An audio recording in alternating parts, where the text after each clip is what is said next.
and we were getting ready for a big celebration. We were winning everything, and all of a sudden it was just called off.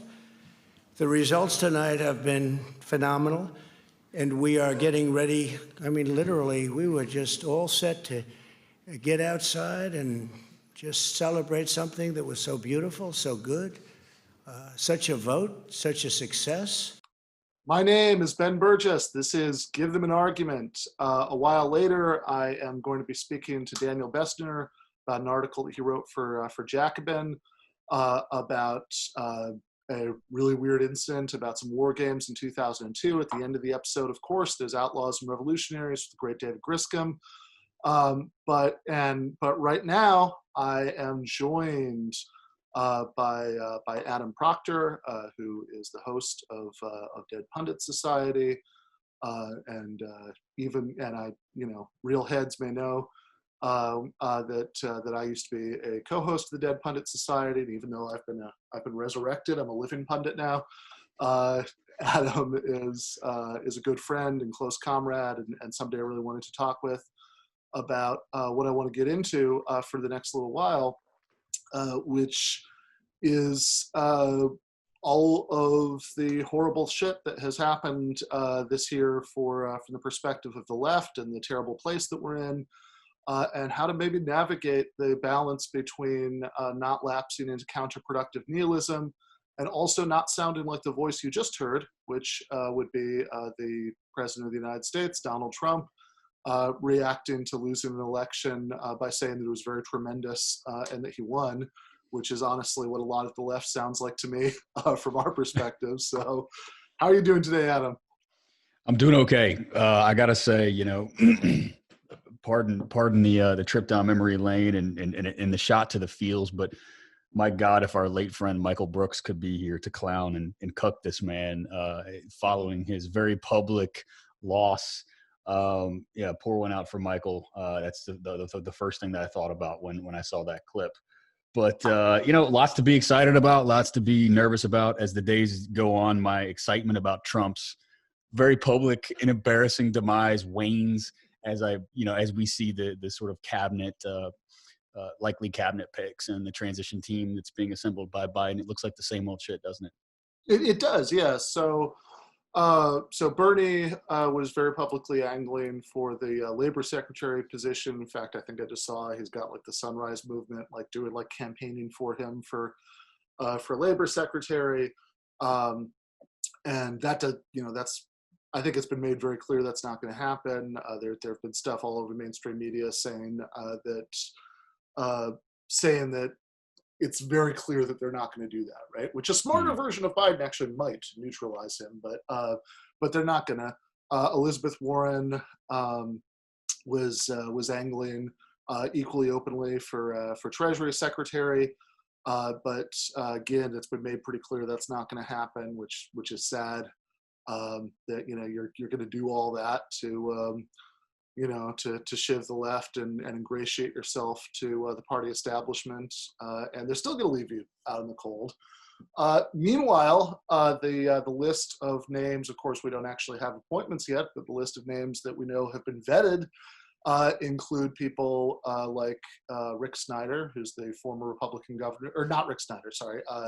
Although Rick Snyder did endorse Biden, and that was touted, which after all the shit about Joe Rogan endorsing Bernie was awesome, right? This is the guy who poisoned the water in Flint, Michigan.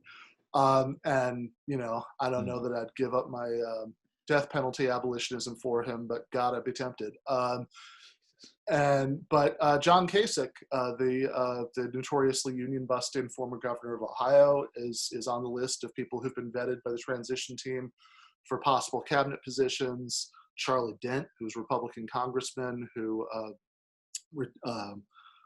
resigned in 2018, and the moment, like the nanosecond, the legally mandated one-year cooling off period was over, he registered as a lobbyist and had declared clients that included pharma companies, health insurance providers. I'm sure that along with some, again, these are Republicans who is considering for the sake of bipartisanship, and rewarding the never Trumpers who he thinks delivered the win to him. But the Democrats are going to be mediocre, centrist Democrats, and it's not going to be Bernie. It's not even going to be, but that's going to be a particularly dire situation, I think, also for us, because you think, okay, we both wanted, Biden to win, right? I think we were both pretty clear on that. Well, we wanted Trump to lose, right? Not so much Biden to win. Can we settle there? Yeah. I mean, we wanted Trump to lose, knowing that unfortunately we're in a pass where the only way for that to happen, right, was for Biden to win, right, and for people in swing states to do what they had to do. You did a pre-election extravaganza episode of Dead Pundit Society, where you had, I think, probably the most memorable metaphor for that electoral decision that I've ever heard. If you want to just recite that real quick.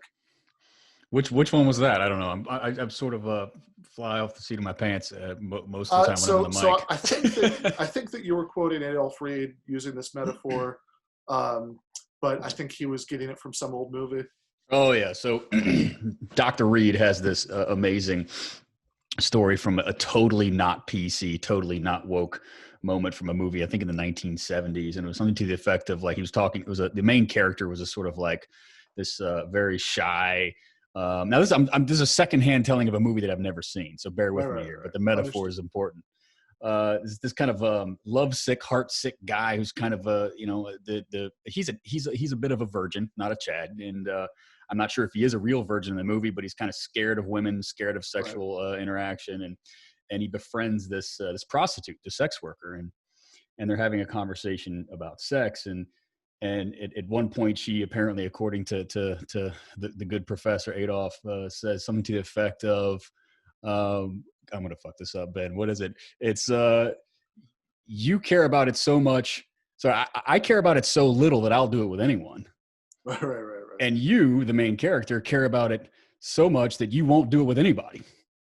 And that's I mean, that sums up for Adolf and for us the voter fetishism that happens, right? Where you need to be like the sex worker here, the prostitute. You need to be like, you need to care so little about it that you'll vote for anyone and you'll move on and go on with your business, and not be like the the virgin who cares about it so much that he won't do it for anybody. Right.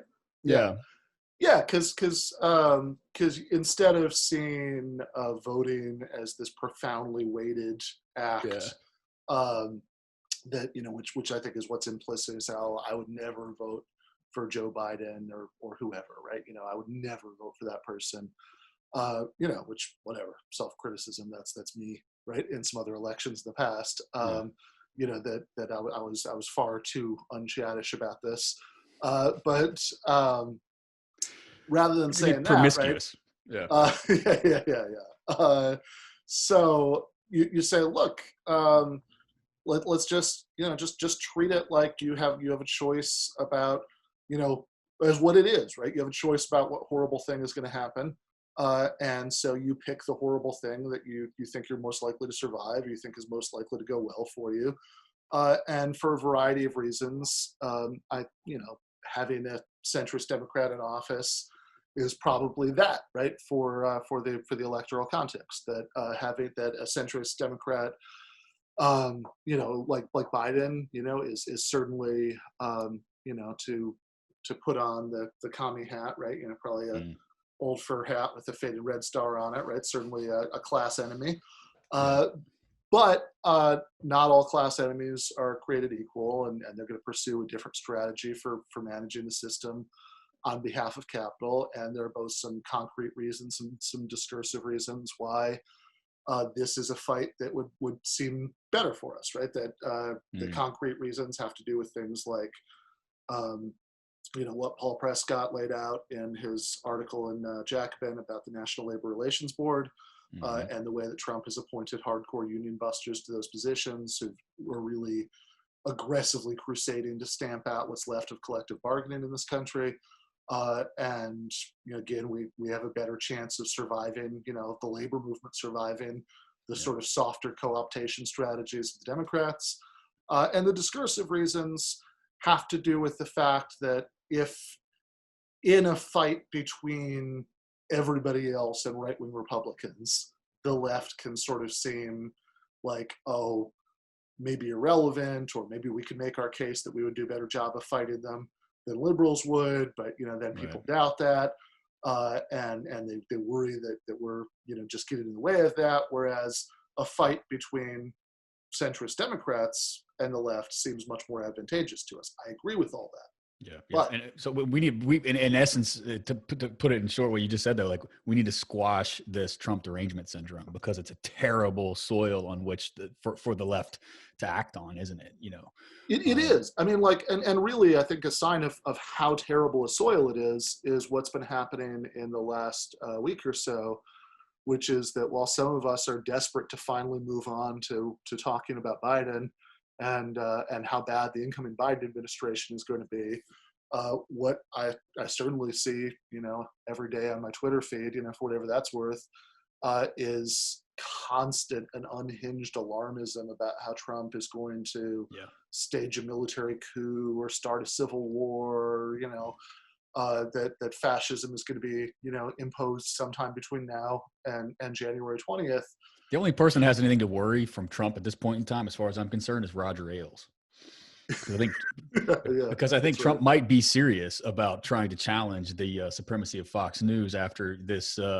It's a betrayal, folks. A betrayal. I won this election. It wasn't even close.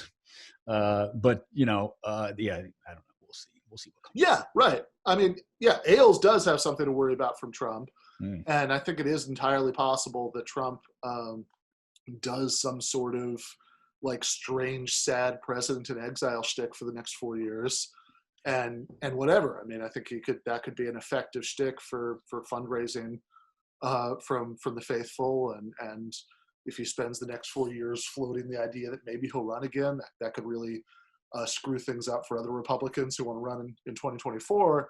But I mean, it's about as serious a threat to democracy, in my view, as the mentally ill victim of neoliberalism who's living out in a street corner, where he's standing there yelling about how he is the legally designated emperor of the Western Hemisphere.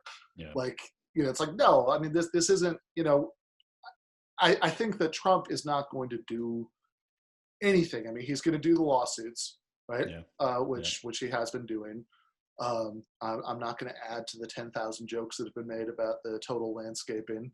But I think that the patheticness of that is representative. And he's definitely poisoned the well, right? I mean, he's definitely poisoned the well in terms of people's, understanding what legitimacy is in our elections and in our political system and all the rest of it. But I mean, that alarmism is real, and I share it. People, my family, friends of mine who still think this thing is rigged. I mean, he's poisoned the public health ideology in this country by, the virus, that's killing people, this kind of shit you run into. And every day, if you don't know these people, you're just, I don't know, you need to make more friends outside your political circle, because it's very real. And so that's damaging. But I think what we're getting around, we're talking in circles about it, let's be explicit for the haters. If you have any, I don't know, you're such a likable guy. I don't know how you can have any haters. Let's get real. The problem is that the Democrats, right, the centrists, Biden's is not, they're obfuscating their role in that kind of process of delegitimation of the state and of the political institutions, and the ability of and the willingness of politicians to do anything that anybody wants or needs in the world. It's just, it's just another version of it's just another sideshow, right? At this point, and people know it. And so, what the liberal pundits and the people who are clutching their pearls and shrieking about, Trump's coup is that they're not, they're just distracting from the real culpability of the mainstream establishment Democrats in this decline in trust and legitimacy of our state and its institutions. They are absolutely, I mean, they may not have been the pilot over the past 4 years. This plane that was going down is wing is half shot off and the tail fins are dangling by a thread, and we're all hanging on for dear life. It was piloted by Trump, but it was co-piloted by the establishment Democrats all along the way. I mean, they're culpable, right? I mean, well, certainly, right? I mean, if nothing else, just really concretely, the House of Representatives controls the purse strings, and the House is controlled by Nancy Pelosi. So there's literally nothing that Trump has done in the last 4 years that she hasn't funded, right? Like that the Democrats, couldn't have decided to defund, but that she didn't, for a variety of reasons, because in some cases there were things that she and other people in the Democratic establishment actually liked and agreed with, or other cases they were just fights, right, that she didn't want to pick at that moment, for whatever reason. Let's be honest. The establishment corporate Dems are essentially throwing their bodies as human shields up in front of their big billionaire donor class right now to prevent these left-wing demands that are extraordinarily popular from reaching their target, right, and being implemented as policy. And you saw the results of that in the election. The election results for the Democrats were astonishingly and surprisingly and shockingly bad. With this GOP that should have been such an easy target, with this reality TV game show host at its helm, should have just been one of the easiest elections to pull off in modern human history. Instead, these establishment pundits have deluded themselves into believing that the people give a shit about the kind of the adult in the room discourse, rather than paying attention to their jobs, their livelihoods, their prospects in the world. Surprise. No, Surprise. absolutely. Material demands win every time, don't they?